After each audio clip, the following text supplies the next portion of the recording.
In 2009, Rolls Royce launched the Ghost, the smaller roller for someone who maybe didn't want the bigness of a Phantom.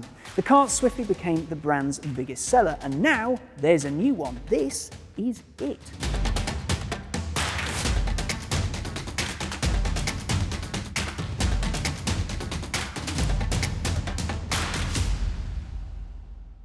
Now, on the outside, it's a little bit longer and a little bit wider than the car that it replaces. However, some clever design trickery means your eye is drawn in at the front and it hides its size. Also, there are a couple of firsts right in front of you.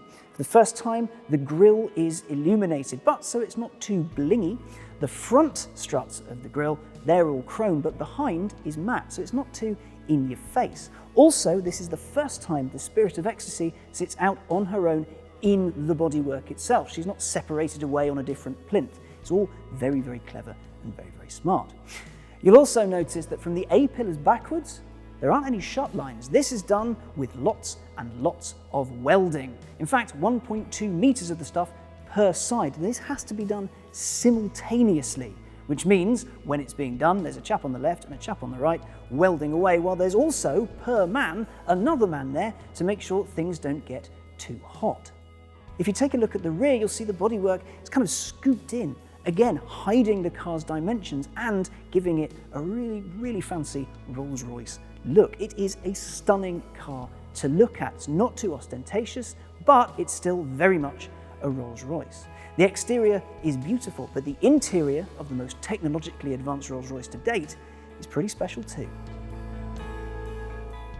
Before we get to the technology that's packed inside the new Ghost, let's talk a little bit about the aesthetics, about the design. The wood in here looks and feels like wood. It's not hidden under layers and layers of lacquer, and it really lifts the interior. Also, the leather, well, that's taken from cows who have been nowhere near any barbed wire or anything like that. But if you take a look at the door panel here, this is a single piece of cow, judging by it, about a cow's leg, because they get quite big out there. Everything else in here is just sumptuous. It smells beautiful. Everything is wonderful to touch, wonderful to feel. The experience of being inside a Rolls Royce is not lost on the new Ghost. Now though, let's talk tech. There is some aesthetic tech. So in the roof, we have our Starry Night spec, which you can have your own constellation verified by a local observatory, so you know exactly what you're looking at. You know, if you want the old feel of home wherever you go. Alternatively, you can have pretty much anything you want designed into the roof. This Starry Night, though, has some shooting stars in it, which is especially cool. Just every now and then you'll see a little star fly across the ceiling, and that's a neat touch. Up front, there is an illuminated dashboard. In here it says Ghost and there's stars on it, but you can have pretty much whatever you want. Just ask and it will happen. In terms of functional tech, there's loads to go through. The reason I'm in the back is because right here there is a fridge with a summer and winter setting, so your champagne will either be very cold or very, very cold, and you can enjoy it on the fly. Also, if I press this button here, the table comes down with a screen, which is fantastic, and there's an HDMI port, so I can put things on it and start having basically a little slice of home on the move. If I don't want the screen and just want the table, well, that's possible too. Press this button and away it goes.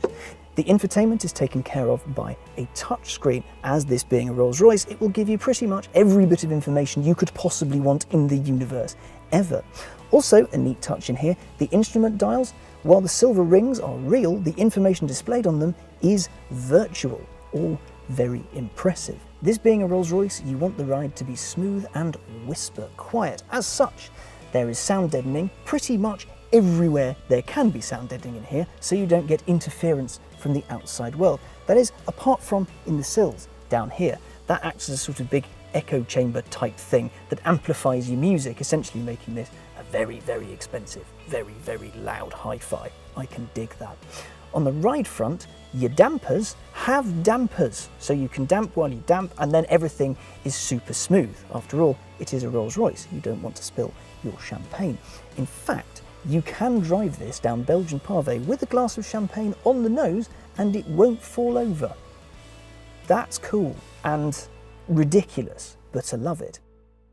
Rolls has included a neat little party piece on this. Now, as you know, opening doors is the job of other people so that you can then go through them undisturbed and without having to use any of your precious hard-earned upper body strength. Rolls-Royce agrees, however, there can't be someone standing outside of the car every time you wish to disembark. As such, now what you need to do is when you pull the door handle, you just keep it held and the door will open itself on its motors. However, this is a Rolls-Royce, which means it has its standard push door button to close. Bye.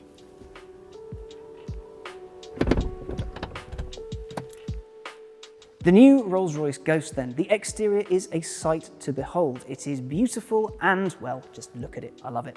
The interior is full of some delicious technology. I especially like the shooting stars in the roof. But what about what's under the hood? Well, under there is Rolls-Royce's 6.75 litre twin turbocharged V12, kicking out 563 brake horsepower and 627 pound-foot. Good, Rolls-Royce says, for 0 to 62 in less than 5 seconds and on to a limited top speed of 155 miles an hour. If you want one, prices start north of £200,000 and first deliveries are pegged for the end of this year. As for what it's like to drive, you'll find out here pretty soon.